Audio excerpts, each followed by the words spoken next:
बिस्मिल्लाहिर्रहमानिर्रहीम। अस्सलाम वालेकुम क्लास, कैसे हैं आप सब लोग? आप सब लोगों को सबसे पहले हैप्पी न्यू ईयर। और आज जो हम टॉपिक पढ़ेंगे वो पोस्चर हम पढ़ेंगे, ठीक है। मैंने आपको प्रीवियस लेक्चर में कहा था कि हम मसल स्ट्रेंथ पढ़ रहे हैं, ठीक है, लेकिन अभी जितना मैंने आपको करवाया है उतना उसे रहने थे, क्योंकि आगे जब आप फिजियोलॉजी में स्केलेटल मसल और ये पढ़ लेंगे, ठीक है, मुझे आप नेक्स्ट वीक में आई गेस पढ़ लेंगे वो, ठीक है। तो उसके बाद फिर हम वहाँ से कंटिन्यू करेंगे, क्योंकि जब आपको वहाँ से वो चीज़ें पता होंगी देन आपको वो समझने में बहुत आसानी होगी। वो ठीक है, मैं भी थोड़ा थोड़ा ब्रीफ कर दूंगी, बट उसके ऊपर एक आपको जब तक स्केलेटल मसल और ये मसल की कॉन्ट्रैक्शन कैसी होती है अंदर, क्या उसके प्रोसीजर चल रहा होता है, जब वो आपको अच्छा समझ आएगा देन आपको वो भी अच्छा समझ आएगा, ठीक है। अभी जो हमने अपना चैप्टर स्टार्ट किया वो पोस्चर है। आप अपने बुक के उसमें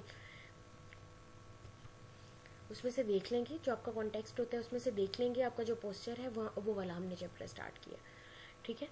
पोस्चर,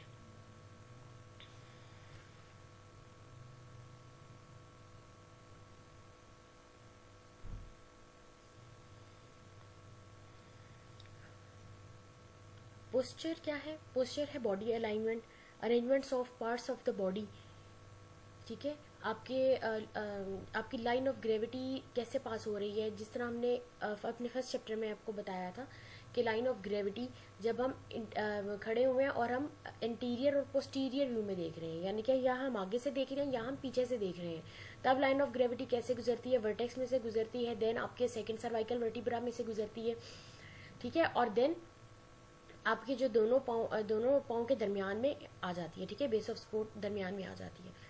आपकी लाइन ऑफ ग्रेविटी ऐसे गुजरती है। और अगर हम लेटरल व्यू में देखें, यानी कि आप साइड से देख रहे हैं, ठीक है, एक बंदे को साइड से देख रहे हैं, लेटरली उसे देख रहे हैं, तब उसकी जो पोजीशन थी कि कैसे कैसे वो गुजर रही है, ठीक है, ये उसका पोस्चर जब अच्छा होगा तो लाइन ऑफ ग्रेविटी जिस तरह हम लोगों ने पढ़ी है गुजरती है उसी तरह ही गुजरेगी, ठीक है।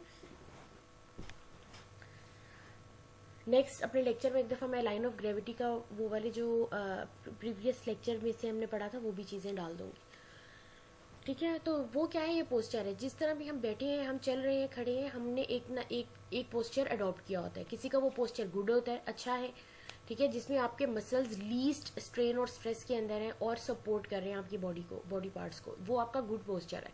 और जिसके अंदर आप कहते हैं कि अब हम बैठे हुए हैं और हमारी कमर में दर्द हो रहा है, हमारी गर्दन में दर्द हो रहा है, वो बेसिकली ऐसा होता है कि आपने पोजीशन ऐसे अडॉप्ट अपनी की हुई होती है काफ़ी अरसे से, ठीक है, ये कोई एक दिनों से नहीं होता, काफ़ी अरसे से एक ही पोजीशन अडॉप्ट की हुई होती है।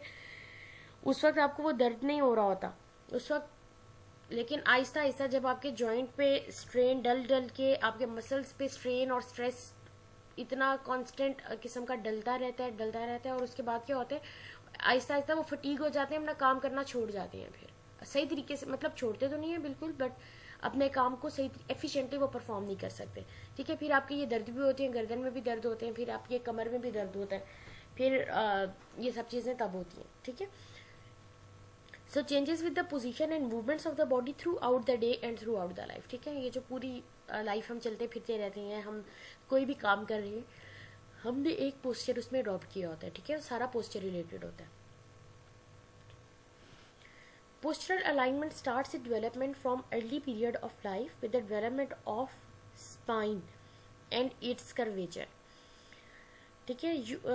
We learned that what is meant by posture, the development and characteristics of normal posture, ठीक है, advantages of correct posture, types of posture हम ये पढ़ेंगे, पुअर और फॉल्टी पोस्चर्स क्या है, डिसएडवांटेजेस क्या है पुअर पोस्चर के, और प्रैक्टिकली डायग्नोज कैसे करना है पोस्चर डेविएशन को फ्रॉम नॉर्मल, ठीक है।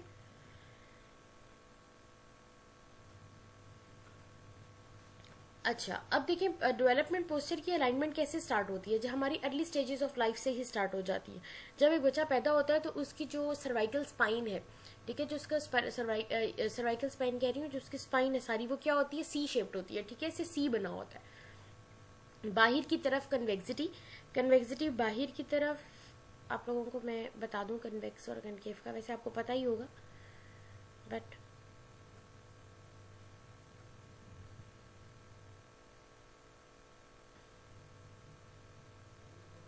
फॉर एग्जांपल ये कोई ये मैंने डबल जस्ट लाइनिंग की है, ये सिंगल लाइन आप समझ लें, बस मैंने डबल आप लाइन करके आपको बेसिकली बताने की कोशिश कर रही हूँ।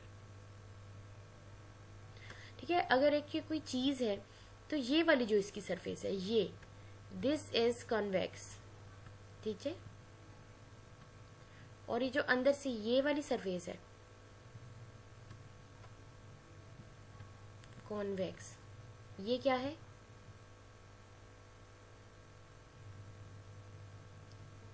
कॉनकेव। ठीक है, तो क्या होती है उनकी सारी की सारी जो बच्चे होते हैं एक ही उनकी कर्व होता है जब वो पैदा होती है, सी शेप्ड उनकी स्पाइन होती है। ठीक है, कन्वेक्सिटी और अंदर से क्या होती है कनकेविटी, एक साइड पे कन्वेक्सिटी होती है और अंदर की तरफ क्या होती है कनकेविटी होती है। और अगर आप देखें तो ये कौन कौन से कर्व्स बनते हैं, अगर हम नॉर्मल स्पाइन को देखें तो ये उसका ये ऊपर से ये सर्वाइकल कर्व है उसका, ये उसका थोरेसिक कर्व है, देन उसका ये वाला जो हिस्सा है दिस इज लंबर कर्व, और नीचे जो है वो सैक्रल कर्व है। ठीक है, सैक्रल स्पाइन है, लंबर स्पाइन है, ये थोरेसिक स्पाइन है और ये आपकी सर्वाइकल स्पाइन है। ठीक है, जब देखें जब ये बच्चा पैदा हुआ है तो अब आपको खुद पता चल जाएगा कि इसकी स्पाइन कौन कौन सी दो प्राइमरी कर्व्स होती हैं और सेकेंडरी कर्व्स जो जब हम बच्चा गर्दन उठाता है जब वो बड़ा होता है तो फिर दो कर्व्स बाद में डेवलप होते हैं। ठीक है, वरना बच्चा जो प्राइमरी कर्व्स के साथ पैदा होता है वो दो कर्व्स के साथ पैदा होता है। अब ये देखिए एक ये तो सी शेप स्पाइन है, अब अगर हम इस पिक्चर में देखें ये क्या है, एक ये कर्व होता है और एक ये कर्व होता है, सॉरी एक ये कर्व होता है और ये वाले दो कर्व्स देखें, ये और ये बर्थ में प्रेजेंट है, ये थोरेसिक और सैक्रल, कन्वेक्सिटी आउटसाइड, और ये देखिए पूरी की पूरी सी शेप स्पाइन है तो इसके अंदर यानी कि एक ये थोरेसिक का कर्व और सैक्रल का कर्व ये प्रेजेंट है एट बर्थ। अब आहिस्ता आहिस्ता जब बच्चा क्या हो जाएगा 4 महीने का होगा, गर्दन अपनी उठाने की कोशिश करेगा, यहां से क्या हो जाएगा उसका सर्वाइकल कर्व बनना स्टार्ट हो जाएगा। ठीक है, इस जो सर्वाइकल कर्व और ये फिर और आहिस्ता आहिस्ता क्या हो जाएगा ये लंबर का कर्व डेवलप होना स्टार्ट हो जाएगा, ये देखें डेवलप होना स्टार्ट हो रहा है ये और फिर इस स्टेज में आ जाएगा। ठीक है, सो प्राइमरी कर्व्स वो कर्व्स जो एट बर्थ बच्चे में प्रेजेंट है, और सेकेंडरी कर्व्स क्या है जो आहिस्ता आहिस्ता उसके अंदर डेवलप होंगे। जिस तरह बच्चा 4 मंथ्स की उम्र में अपनी गर्दन को उठाने की कोशिश करता है, जब अपनी गर्दन को उठाने की कोशिश करेगा सर्वाइकल कर्व आहिस्ता आहिस्ता उसका बनना स्टार्ट हो जाएगा। ठीक है, फिर और बड़ा होता जाएगा, फिर ये लंबर कर्व बनना स्टार्ट हो जाएगा। ठीक है, सो ये देखें, और अब अगर हम इस बच्चे को देखें तो यहाँ पे इसका ये वाला कर्व, यहाँ पे देखें ये थोरेसिक और ये सैक्रल कर्व प्रेजेंट है। So these are primary curves. ठीक है, और सेकेंडरी कर्व्स कौन से हैं, सर्वाइकल एंड लंबर कर्व्स। और देखें और एक चीज नोट कर लें कि जो थोरेसिक कर्व्स हैं उनमें कन्वेक्सिटी पोस्टीरियरली है। देखें कन्वेक्स जो सरफेस है वो क्या है पोस्टीरियरली, और सैक्रल में भी पोस्टीरियरली, और जो सर्वाइकल एंड लंबर कर्व्स हैं उनमें क्या है कन्वेक्सिटी एंटीरियरली। ठीक है, उनकी कन्वेक्सिटी इंटीरियरली है दोनों की, और जो आपके प्राइमरी कर्व्स हैं जो कि थोरेसिक कर्व और सैक्रल कर्व हैं उनकी कन्वेक्सिटी क्या है posteriorly. The child is trying to raise his head from prone lying position. Cervical curve starts to develop, and in the early phase of education of walking, another curve will be developed, which is lumbar curve. ठीक है, ये चीज मैं आपको पहले ही बता चुकी हूँ। और जो फर्स्ट 2 कर्व्स हैं these are primary curves, और जो उसके बाद डेवलप होती हैं जिस तरह हमने बताया कि बच्चे की वो उसका जो बिहेवियर है जिस तरह का चलता जाता है, जिस तरह की उसने जाहिर बात है अल्लाह ताला ने ऐसे ही रखा है कि बच्चा गर्दन उठाएगा कोशिश करता रहेगा तो आपकी वो गर्दन उसी तरह ही बनती चली जाएगी, फिर सर्वाइकल कर्व बन जाएगा। जब चलना स्टार्ट कर जब आपकी और बढ़ता जाएगा देन वो आपका नंबर कर्व आ जाएगा। ठीक है, कर्वेचर ऑफ स्पाइन ये दिखाया हुआ है, इंटीरियर व्यू फ्रंटल व्यू से दिखाया हुआ है, यानी कि आपका आप ठीक है पोस्टीरियर बैक स्पाइनल कॉलम ये पीछे से दिखाया हुआ है, और इस वाले व्यू को ये interior posterior frontal view interior posterior आप ठीक है, जिस तरह हमने पढ़ा था कि जो इंटीरियर पोस्टीरियर जारी बात है उसे फ्रंटल एक्सिस पे जा रही होती है ना, वो जिस तरह सेजिटल जो आपका प्लेन होता है वो एक्सिस कौन सा फॉलो कर रहा होता है, उस पर एक्सिस कौन सा होता है, वो फ्रंटल एक्सिस होता है। सेम उसने यहाँ पे भी यही बात की है कि आप इस वाले जो ये वाला व्यू है इसे आप आगे से भी देख सकते हैं, इसे आप पीछे से भी देख सकते हैं। इसके अंदर ये सर्वाइकल है, ये थोरेसिक कर्व्स है, लंबर, सैक्रम एंड ये कॉक्सिक्स। ठीक है, सैक्रम उसके बाद कॉक्सिक्स के वर्टिब्रास आते हैं।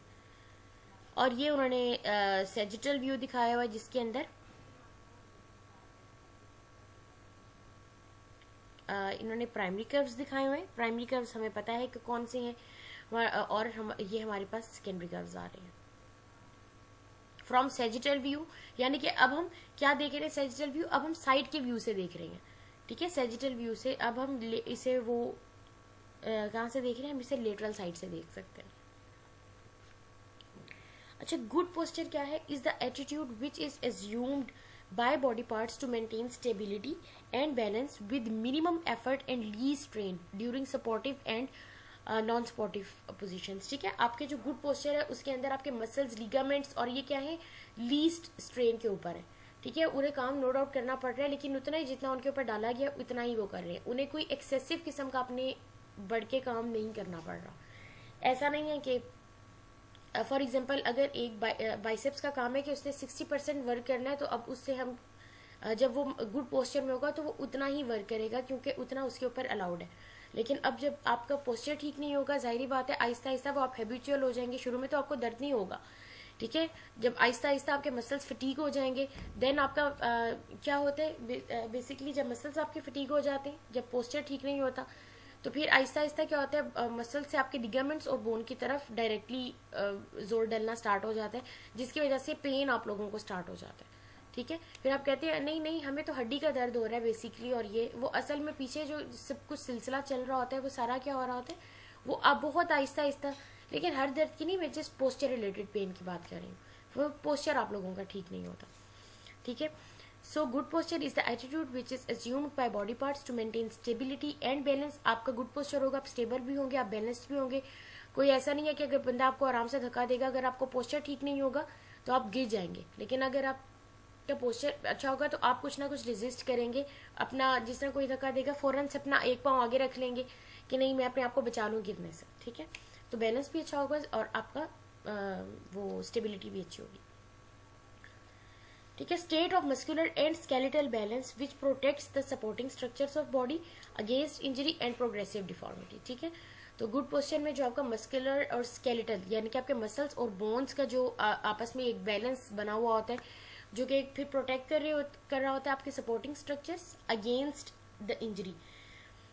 जिस तरह भी मैंने आपको एग्जाम्पल दी, या फिर ऐसे होता है कि जिस तरह जब भी कोई स्ट्रेस या स्ट्रेन आना होता है या कोई भी जोर डलता है, वो सबसे पहले कहते हैं मसल्स की कोशिश होती है हम बोन पे आने से पहले हम बियर कर लेते हैं, लिगामेंट्स कहते हैं हम बियर कर लेते हैं इसे कि बोन पे इतना ज़्यादा ना जाए। लेकिन जब वो आहिस्ता आहिस्ता करके, जिस तरह हम लोग बच्चों की वो आदत होती है मोबाइल और लैपटॉप्स यूज़ करते हुए इस तरह गर्दन आगे करके बैठ जाते हैं, ठीक है, उस वक्त दर्द नहीं हो रहा होता कि हमारी गर्दन में दर्द है और हमारी लोअर बैक में दर्द है।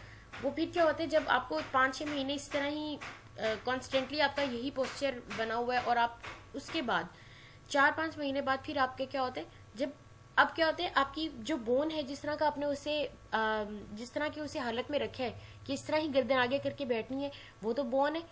ये जो आपके वर्टिब्राज हैं, ठीक है, वो सारे मूवेबल हैं, वो उसी तरह की पोजीशन बन जाती है। अब उन्हें लगता है कि जो हमारा वो पोस्चर बन चुका है ना, वो हमारा अपना पोस्चर है, तो वो क्या करती हैं, वो उस पोस्चर में तो ठीक होंगे, लेकिन जो ही अब आप सीधे होने की कोशिश करेंगे फिर वो कहेंगे नहीं ये तो हमारी पोजीशन ही नहीं है, हमारी तो पोजीशन वो है जो चलती आ रही है। ठीक है, वो उसी पोजीशन में बन जाते हैं। फिर वो जब वापस आप स्ट्रेट होते हैं फिर कहते हैं हमारी कमर में दर्द हो रहा है, हमारी गर्दन में दर्द हो रहा है, क्योंकि वो पोस्चर रिज्यूम करके आपने आपका एक वो बिहेवियर इस तरह का बन जाता है कि उसी तरह की आपके बॉडी पार्ट्स उसी तरह के मसल्स भी उसी जरूरी बात है उसी कोशिश में चले जाते हैं करने में, और फिर आपके ये फटीग होती हैं और ये सब चीज़ें होती हैं। ठीक है, और फिर आपको उसी पोस्चर में दर्द होगा, और जब आप सीधे भी होंगे तब आपको उस पोस्चर में भी दर्द होगा। जाहिर बात है मसल्स की भी एक वो जिस तरह हमने बात होती है कि जो लिगामेंट्स हैं वो स्ट्रेच हो सकते हैं, वो इलास्टिक है, वो स्ट्रेच हो सकते हैं, लेकिन अपनी इलास्टिक लिमिट तक स्ट्रेच हो सकते हैं जितने। उसके बाद क्या होता है, एक इलास्टिक लिमिट के बियॉन्ड जब आप उन्हें स्ट्रेच करेंगे, जितना उसके आगे फेलियर पॉइंट है, फिर वो ठीक है डैमेज हो जाएंगे, टूट जाएंगे, फिर क्या है उन्हें सर्जरी के थ्रू तो वापस ला सकते हैं, लेकिन फिर वो वापस खुद नहीं आएंगे। तो लिगामेंट्स का ये होता है कि अगर हम उन्हें स्ट्रेच करते हैं तो वो वापस अपनी पोजीशन में आ जाते हैं, ठीक है, ओरिजिनल शेप को अपनी दोबारा वापस उसमें आ जाते हैं। क्यों? क्योंकि वो इलास्टिक हैं। लेकिन अब उन्हें स्ट्रेच भी कहाँ तक किया जाए? उनकी इलास्टिक लिमिट तक, ठीक है।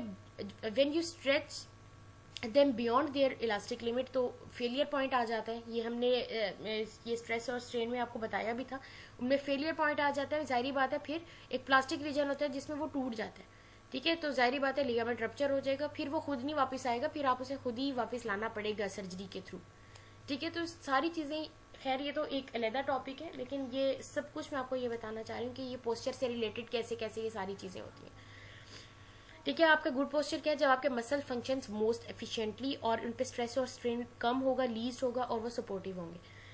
जनरल फैक्टर्स अफेक्टिंग पोस्चर, आपकी जनरल हेल्थ, आपकी बॉडी बिल्ड, जेंडर कैसे के मेल जो होते हैं वो जरा अपराइट चलते हैं और जो फीमेल होती हैं वो वैसे भी थोड़ा सैगिंग ही चल रही होती है, ठीक है। Strength and endurance,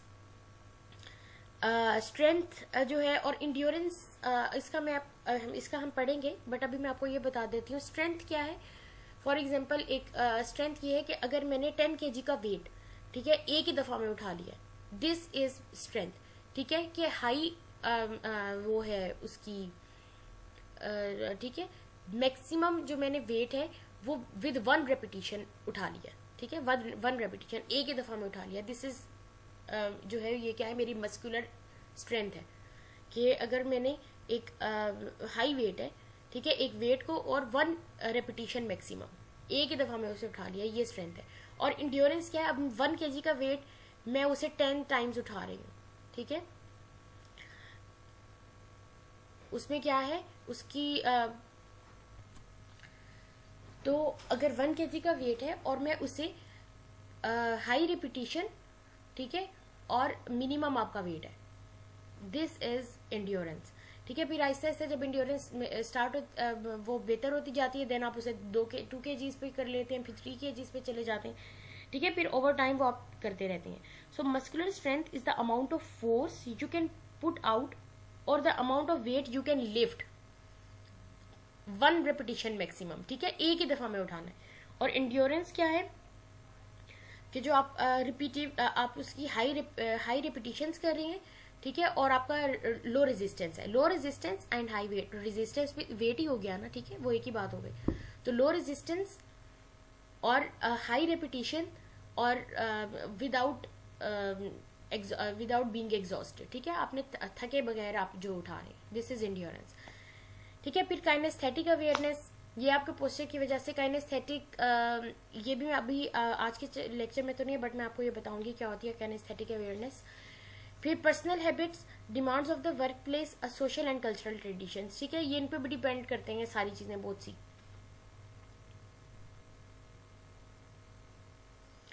Effects of good posture, maintaining good posture has its value in different body functions, ठीक है। गुड पोस्चर की वजह से मसल्स इन द बॉडी क्या होते हैं, अनलोड रहते हैं, रिलैक्स रहती हैं, रेस्पिरेटरी एंड सर्कुलेटरी एफिशिएंसी अच्छी रहती है। अब कुछ लोगों को आदत होती है इस तरह अपने कंधे आगे करके और इस तरह गर्दन को आगे लटका के और कंधे आगे करके बैठने की आदत होती है, वो सारा क्या आपका मसल जोर डल रहा होता है, या आपके चेस्ट पे जो मसल्स लगे हुए हैं पेक्ट्स, वो इतने टाइट हो जाते हैं कि जब कभी आप सांस लेते हैं फिर उनमें दर्द होता है, और जब उनमें दर्द होता है फिर हम कहते हैं नहीं हमें तो ये दिल का जो है पेन स्टार्ट हो गया। कभी कभी इस तरह होता है, हर की बात नहीं, बट जो पोस्चर रिलेटेड मैं बता रही हूँ, तो वो पेन स्टार्ट हो गया, हार्ट का हमें पेन स्टार्ट हो गया, लेकिन बेसिकली वो क्या हो रहा है, वो आपके ये जो मसल्स इतने फटीग हुए होते हैं, इतने ज़्यादा वो टाइट हुए होते हैं कि उनमें सोरनेस हो जाती है, और जब आप फिर सांस लेते हैं उनके अंदर दर्द होता है, ठीक है। फिर आपकी रिस्पायरेशन भी अच्छी नहीं होती और सर्कुलेशन भी अच्छी नहीं होती ब्लड की। So prevents unnecessary strain and fatigue, decrease the incidence of disease resulting from bad posture, और आपकी जो मेंटल और फिजियोलॉजिकली भी आपकी जो एक पर्सन की स्टेट है वो भी बेहतर होती है गुड पोस्चर से, ठीक है। Posture description, static posture, posture जो आपका रेस्ट में है, जो सिटिंग में है, लाइंग में है, स्टैंडिंग में है, जब आप मूव नहीं कर रहे, ठीक है, तो जब कोई एक्शन परफॉर्म नहीं कर रहे तो आपका वो क्या है, पोस्चर आपका स्टैटिक पोस्चर है। डायनामिक पोस्चर क्या है, जब आप इन एक्शन और इन एंटिसिपेशन ऑफ एक्शन, जब आप कोई काम करने लगे हैं, कुछ करने लगे हैं, तो आपका वो जो पोस्चर है, this is your dynamic posture. Efficiency of motion is determined by the posture maintained in the trunk, positioning of the vertebral segments. ठीक है, इसके ऊपर एफिशिएंसी ऑफ मोशन डिपेंड करता है कि आपका जो पोस्चर आपका ट्रंक पे कैसे मेंटेन हुआ है, या फिर आपके जो वर्टिब्रल सेगमेंट्स हैं उनके ऊपर कितना स्ट्रेस जो है वो आ रहा है. पोजीशनिंग ऑफ वर्टिब्रल सेगमेंट्स, ठीक है, वो उनकी अलाइनमेंट बेसिकली कैसी चल रही है जब आपका पोस्चर जो है वो मेंटेन हुआ हो, जब आप एक पोस्चर में, ठीक है. और ये जिस तरह मैं आप लोगों को बताऊंगी कि जिस तरह हम लोगों ने, मैंने अभी भी बताया कि लाइन ऑफ ग्रेविटी जब आपकी एक गुड पोस्चर हुआ है, जब आपकी लाइन ऑफ ग्रेविटी जो हम लोगों ने पढ़ी है उस तरह गुजर रही है कि वर्टेक्स से गुजर रही है इंटीरियर व्यू के अंदर, वर्टेक्स में, देन सेकंड सेक्रल वर्टिब्रा, और देन आपके दोनों पाँव के दरमियान में जो आपकी बेस ऑफ सपोर्ट है उसके दरमियान में आके गिर रही है लाइन. तो उससे क्या होगा, इसी तरह ही अल्लाह ताला ने सारी चीज़ें बनाई हैं ताकि आपके जो है वो फटीग ना हो. ठीक है, तो आपका जो वर्टिब्रल सेगमेंट पे उतना ही स्ट्रेस डलना है जितना मतलब अलाउड है उसके ऊपर. बट जब ये सब कुछ आगे पीछे होगा तो जाहिर बात है वो चीज़ें भी डिस्टर्ब हो जाती हैं. आपका जो वर्टिब्रल कॉलम है उसके टू फंक्शन, एक वो स्ट्रेंथ को मेंटेन कर रहा है और दूसरा क्या कर रहा है, वो मोबिलिटी. ये जस्ट बताया हुआ कि सर्वाइकल के 7 वर्टिब्रास हैं, 12 थोरेसिक के होते हैं, 5 लंबर के होती हैं, और ये सेक्रम के 5 होते हैं, और देन आपके कॉकेक्स. ओके, अब टाइप्स ऑफ पोस्चर हम देख लेते हैं. ठीक है, उसके अंदर क्या है, एक होता है इजी पोस्चर, एक होता है रिजिड, और एक होता है फटीग पोस्चर. इजी पोस्चर क्या है, it is a good symmetrical and balanced position. This position can not B maintain for a long time, so the subject will shift his weight in a swaying movement in order to prevent fatigue and to maintain a good circulation in the postural muscles of the legs when standing. ये वो वाला posture होता है जिससे हम खड़े हुए होते हैं और इसी तरह एक टांग पे कभी वजन डाल लेते हैं, फिर जब उस वो थक जाती है फिर हम दूसरी टांग पे डाल देते हैं. ठीक है, अपना वेट एक टांग से दूसरी टांग पे ऐसे शिफ्ट करते रहते हैं स्विंग जो है वो मैनर में. जिस तरह कभी हम किसी बंदे से जब बात कर रहे होते हैं तो हम ऐसे नहीं कर रहे, ऐसे हमारा पोस्चर मोस्टली बना हुआ होता है कि कभी एक टांग के ऊपर वजन डाला फिर दूसरी टांग पे डाल लिया. ऑल्टरनेटिंग हम जो है ना इसके अंदर करते रहते हैं कि कभी एक टांग पे डाल दिया, कभी दूसरी टांग पे डाल दिया. By alternating the main support from one leg to the other the muscles become periodically unloaded. उससे क्या होता है, मसल्स लोड भी होती हैं, फिर हम जब दूसरी टांग पे डालते हैं वो अनलोड हो जाते हैं, वो रिलैक्स हो जाते हैं, फिर दूसरी टांग वाले लोड हो जाते हैं और मसल्स के ऊपर स्ट्रेस आ जाता है. फिर जब थोड़ी देर बाद हम उसके ऊपर से हटा के दूसरी वाली पे डालते हैं वो वाले मसल्स अनलोड और रिलैक्स हो जाते हैं. ठीक है, दिस इज इजी पोस्चर. और ये good posture symmetrical and balanced position है. हम ज्यादा देर तक के लिए नहीं, हम बस अपना वेट को शिफ्ट करते रहते हैं. दूसरा हमारे पास आ जाता है फटीग पोस्चर. फटीग पोस्चर क्या है, एसिमेट्रिकल और सैगिंग पोस्चर. ठीक है, इसमें क्या है, this position is relaxed and can be maintained for a long time. अब इस पॉइंट को समझने की जरूरत है. फटीग पोस्चर आप कह रहे हैं रिलैक्स है और can be maintained for long time as most of the body's joints are in semi flexion. अब जो हमारा वो बैठने का तरीका होता है, जिस तरह वो हम लोग अभी लेक्चर आप लोग सुन रहे होंगे और आपकी गर्दन ऐसे नीचे लटकी होगी, कमर भी झुकी हुई होगी. ठीक है, this posture is relaxed and can be maintain for a long time as most of the body's joints are in semi flexion. आपके बॉडी के जो जॉइंट्स हैं वो सेमी फ्लेक्शन में. ठीक है, the load on the muscles will decrease. अभी muscles पे देखें, सारे जो पीछे वाले आपके मसल्स हैं, जिस तरह आप बैठे हुए हैं, आपके जो बैक के मसल्स हैं आपके, वो सारे क्या हैं, वो उनके ऊपर लोड जरा डिक्रीज हुआ हुआ है और energy expenditure is less than easy posture. ठीक है, और इसके अंदर क्या है, energy expenditure is less than 10% less than the easy posture. ठीक है, अभी आप इस तरह करके बैठे हुए हैं, लेकिन अभी यही 3-4 महीने इसी तरह करके बैठे रहेंगे, 2-3 महीने, उसके बाद फिर आप लोगों को पेन बेसिकली स्टार्ट होता है. इस वजह से इसे कह दिया गया है फटीग पोस्चर. उस वक्त तो नहीं पता चल रहा, ये रिलैक्स पोस्चर है, ये ज्यादा देर के लिए आप बनाकर बैठ सकते हैं, लेकिन आहिस्ता आहिस्ता वो क्या होते हैं, मसल्स के ऊपर अभी वो आपके बोन्स के ऊपर, आपके जॉइंट्स के ऊपर इतना स्ट्रेस चल रहा है, आहिस्ता आहिस्ता जाके फिर आप लोगों का ये क्या होता है, दर्द स्टार्ट होता है और आहिस्ता आहिस्ता जाके ये सब चीज स्टार्ट होती है. So it's asymmetrical sagging posture, it's fatigue posture, relaxed है and can be maintain for a long time long time के लिए आप बना सकते हैं, ठीक है। इसके बाद में फिर बेसिकली वो सब चीज़ें जो होती हैं वो बाद में स्टार्ट हो जाती हैं। रिजिड पोस्चर क्या है? It is called the posture of attention. वो जब ये होता है किसी की बात सुनने के लिए हम ऐसे करके एकदम से वो अटेंटिव नहीं हो जाते, वो वाला जो पोस्चर बनता है, this is rigid posture. It doesn't mean ये नॉर्मल पोस्चर नहीं है, बट ये पोस्चर ऑफ अटेंशन है। The position can not be assume for a long time as most of the body's joints are in extension, ठीक है। ऐसे करके हम हमारी बॉडी फौरन से हम जो जॉइंट है वो एक्सटेंडेड पोजीशन में हो जाते हैं। जैसे फौरन से हम जब एकदम से चौंक जाते हैं तो वो वाला जो पोस्चर होता है, this is posture of attention, rigid posture है। So the load will increase on joints and muscles and energy expenditure, इसमें क्या होते हैं 20% more than the easy posture. इसके अंदर जो उसका एनर्जी एक्सपेंडिचर है वो 20% more than the easy posture. So with referring to उन्होंने यही बताया हुआ है कि जब एनर्जी एक्सपेंडिचर वाले से कि सबसे ज्यादा किस में लग रही है आपकी 20% मोर रिजिड में, देन आपका इजी पोस्चर आ जाता है, देन आपका फटीग पोस्चर आ जाता है, ठीक है। सो अभी हम बैड पोस्चर और इसके बारे में पढ़ेंगे। So this is the end of your topic. और जो मसल स्ट्रेंथ है वो एक्टिव इंसुफिशियंसी, वो मेरे ख्याल से आपका शायद सेकंड में भी उसका थोड़ा सा लिंक है, ठीक है। एक्टिव इंसुफिशियंसी सेकंड चैप्टर में उसका लिंक है आपके साथ।